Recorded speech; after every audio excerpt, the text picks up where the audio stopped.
Today, I came to you with the message of hope. 587 BC, before the birth of Isa alayhi salam, there was one incident happened. Babylonians attacked Jerusalem. Almost 600,000 Jews were killed, and 600,000 Jews were captured and taken away from Jerusalem. Jews, they lost the original book of Torah and all the belongings of Hazrat Musa alayhi salam. After that incident, 150 years passed, and Torah was written again just by memory. There was no original script present. When they were writing this Torah after 150 years, the major mistake happened in the history of religion in this world. In that copy of Torah, there was no mention that when Adam alayhi salam did the sin, mistake, error, and he asked Allah subhanahu wa ta'ala about the forgiveness, that story was missing from the Torah. That's why Jews, they believed, and after Jews, Christian up to this day, they believe that every newborn baby is born as a sinner. And because of that defect, because of that error, then later on they came up with this theory that God, because of the sin of humanity, God out of His mercy sent down His Son to sacrifice on behalf of human beings. One error after another error. But look at the beautiful story of Islam. Islam says that even if you do a sin, sin does not make any permanent defect in your ikhlaq. After every sin, you have room to improve. And that's why Allah subhanahu wa ta'ala Himself taught Adam alayhi salam how to ask for forgiveness. Rabbana zalamna anfusana illam taghfir lana wa tarhamna lanakunanna minal khasirin. Allah subhanahu wa ta'ala taught Adam alayhi salam, make dua, supplicate to Allah subhanahu wa ta'ala, and Allah will forgive you. Let me give you a little background of that incident of Hazrat Adam alayhi salam. And then we can reflect on that incident. You know, Adam alayhi salam, he and his wife, Hawwa alayhi salam, they were the only two in Jannah at that time. And Allah subhanahu wa ta'ala didn't ask them much. Allah told them, you can eat, you can do whatever you like. There was no Sharia. There was no other restrictions on them. Only one restriction. And that restriction was, don't go close to that tree. Only one restriction. But Allah subhanahu wa ta'ala wanted to teach us a lesson through that story. One restriction, but still Adam alayhi salam failed to fulfill that commitment with Allah subhanahu wa ta'ala. That shows, as a human being, this is in our very body, in our structure, ingredient, that we will do mistakes. We will do mistakes. That's why the hadith of the Prophet ﷺ, that if you will not do mistakes, if you will not sin, Allah will replace you with the nation. They will come and they will do mistakes and they will ask Allah subhanahu wa ta'ala for forgiveness. So Islam has a message of hope. This is the only religion in which there is no wasila required. In Christianity and other religions, you need a middle person to communicate between you and Allah subhanahu wa ta'ala. But in this religion, Allah subhanahu wa ta'ala says that if they call on me, I am ready to answer their call. You don't need a middle person. And you don't need any specific place or condition to ask Allah subhanahu wa ta'ala. You can ask anywhere.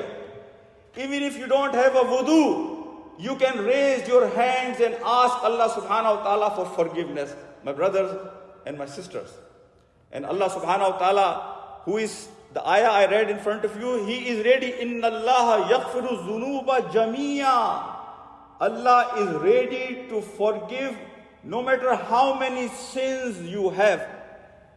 My respected brothers and my sisters, we are in the last part of Ramadan. When we read Quran, in Quran you will see again and again, every page is full of message from Allah subhanahu wa ta'ala. That Allah does not give up. Allah never gives up on His creation. Allah is trying to communicate you and me in a different way. On every page, Allah subhanahu wa ta'ala is trying to bring us towards Him, showing us the light in different ways. That Allah's different way of showing us the light tells us, my brothers and my sisters, we as a human being, we should not give up on each other anytime. We should always have a hope. We should never give up. There is always a room that I can go back to Allah subhanahu wa ta'ala. Mayusi, hopelessness is from Iblis. It's a work of Iblis. That's why Iblis is from Muballis. Muballis means hopeless. So somebody who loses hope in him or Allah subhanahu wa ta'ala, actually he is becoming friend of shaitan, friend of Iblis, because this is the name of Iblis. Iblis, Muballis. That's why the message of Quran is, as a Muslim, we never lose hope. We always see light at the end of the tunnel. That no matter how bad sinner I am, no matter I am, drowned in sins, but there is always a room for me to make Toubah, repent to Allah subhanahu wa ta'ala. Toubah is going back to Allah subhanahu wa ta'ala with conviction that, Ya Allah, I will not go back to that sin again. But as a human being, Prophet Muhammad sallallahu alaihi wasallam says that if you do the same sin again, then go back to Allah subhanahu wa ta'ala. Allah is ready to forgive you again. The only condition is go back with sincere heart, with conviction that you will not do that sin again. But as a human being, out of weakness, if you do the sin again, never lose hope. Go back to Allah subhanahu wa ta'ala. That's why Imam Ibn Taymiyyah, rahmatullah alayh, says, this blessing of Tawbah can make us experience Jannah in this dunya. If we sincerely repent to Allah subhanahu wa ta'ala, you can feel the breeze of Jannah in this dunya through Tawbah. My brothers and my sister, and this is a great blessing of Allah subhanahu wa ta'ala. Ramadan, the hadith which we have heard all of our life. But in these days, some people, they say it's a zaif hadith. But I will still quote that hadith because that hadith has a great message. When it is said that the first ashra of Ramadan is rahmah, the second ashra of Ramadan is maghfirah, and third ashra of Ramadan is forgiveness, protection from the fire of hellfire. Let me explain. Some of the scholars, they have reflected on this hadith. They say, for some Muslims, from the very first day of Ramadan, it's a rahmah. It becomes month of rahmah for them. They are ready for it from the very first day. But there are some Muslims, they have little struggle. They are not quite ready for it. The second ashra comes, and now they are ready. They are ready to call upon Allah subhanahu wa ta'ala. They are ready to go back to Allah subhanahu wa ta'ala. And for them, the second ashra becomes the ashra of maghfirah. But there are still even weaker Muslims. They are not even quite ready when the second ashra is ending. When the third ashra comes, now every Muslim is ready to ask Allah subhanahu wa ta'ala for forgiveness, repentance. He is ready to go to the station that he can call upon his Rabb, and he is ready to make Toubah. He is ready to reconcile with his Allah subhanahu wa ta'ala. So that's why the third ashra is the protection from hellfire. The message is Ramadan does not want to leave anybody behind. Ramadan wants every Muslim to get the forgiveness. Ramadan wants, Allah subhanahu wa ta'ala wants His mercy to be given, to be showered on everybody who says kalma la ilaha illallah Muhammadur Rasulullah. I firmly believe that in last days of Ramadan, every Muslim is at the best station of his iman. Every Muslim, his iman, his spirit is well connected with Allah subhanahu wa ta'ala. And wallahi, this is the time that we should take advantage of our station of iman so that we can seek the forgiveness from Allah subhanahu wa ta'ala and we can get forgiveness. That's why the ayah I read in front of you, in which Allah subhanahu wa ta'ala is giving us hope. قُلْ يَا عِبَادِيَ الَّذِينَ أَسْرَفُوا عَلَىٰ أَنفُسِهِمْ لَا تَقْنَطُوا مِنْ رَحْمَةِ اللَّهِ.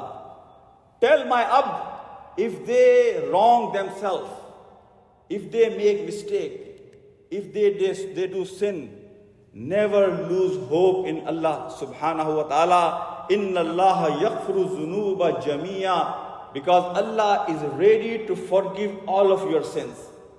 And then innahu huwal ghafurur rahim. My brothers and my sisters, take advantage of these last days. Inshallah, in our Khatm Quran program, I will do a little bit more reflection about dua.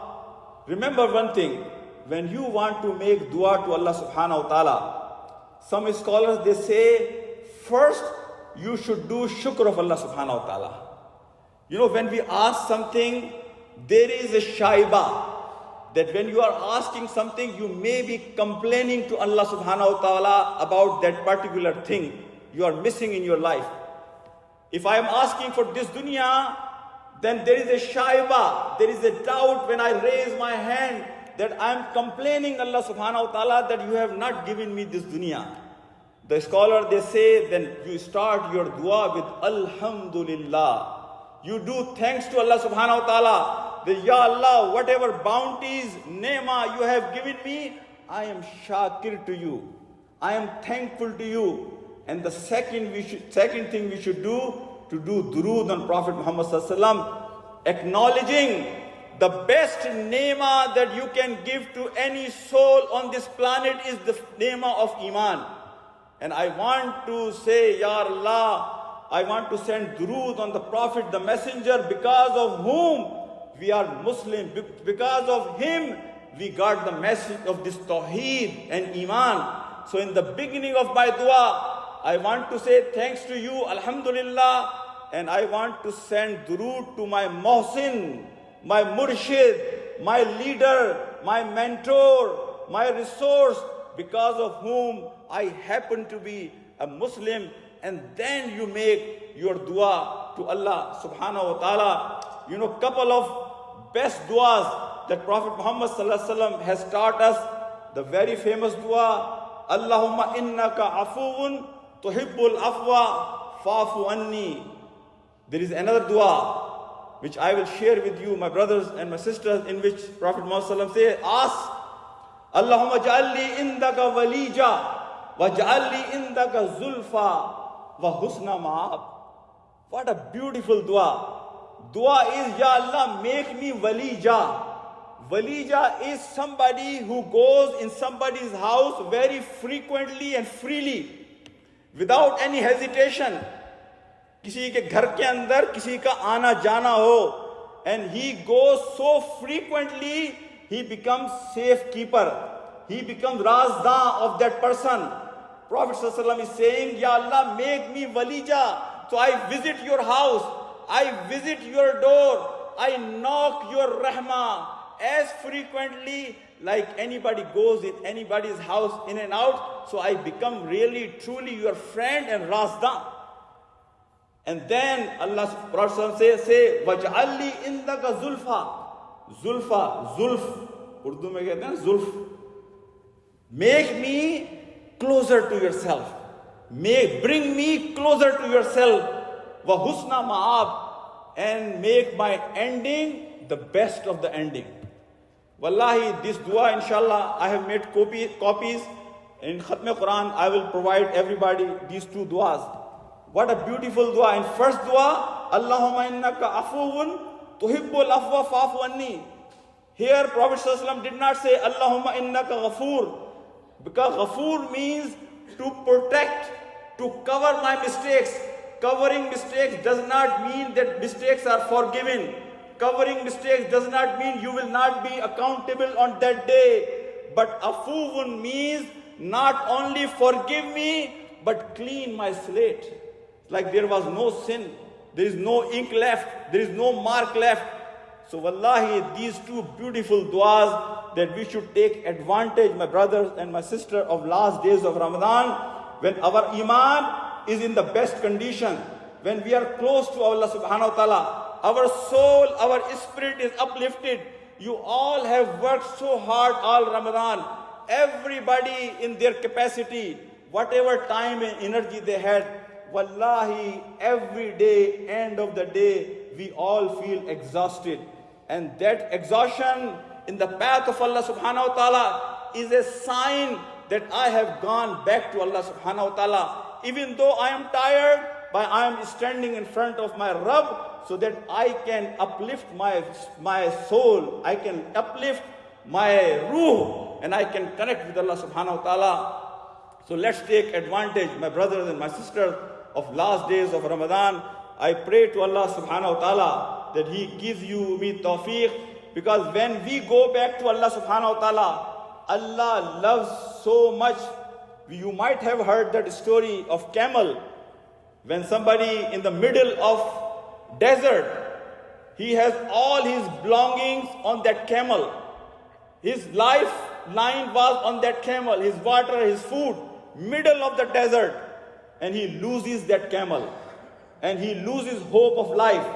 And when he doesn't find his camel, he exhausted, tired, he is taking a little nap, thinking that he is going to die because there is no hope, there is no life, around. When he loses hope and he takes a little break and nap, when his eyes open, he sees his camel back in front of him.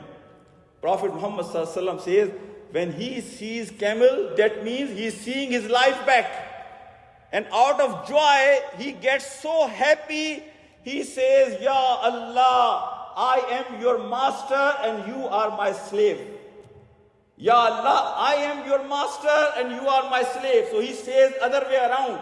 Out of joy, Prophet Muhammad ﷺ says, if Abd of Allah subhanahu wa ta'ala comes back to Allah subhanahu wa ta'ala, Allah is more happy than that traveler who lost his camel, and Allah subhanahu wa ta'ala likes it, appreciates it, and values it. So let's go back to Allah subhanahu wa ta'ala, my brothers and my sisters. Take advantage of these days.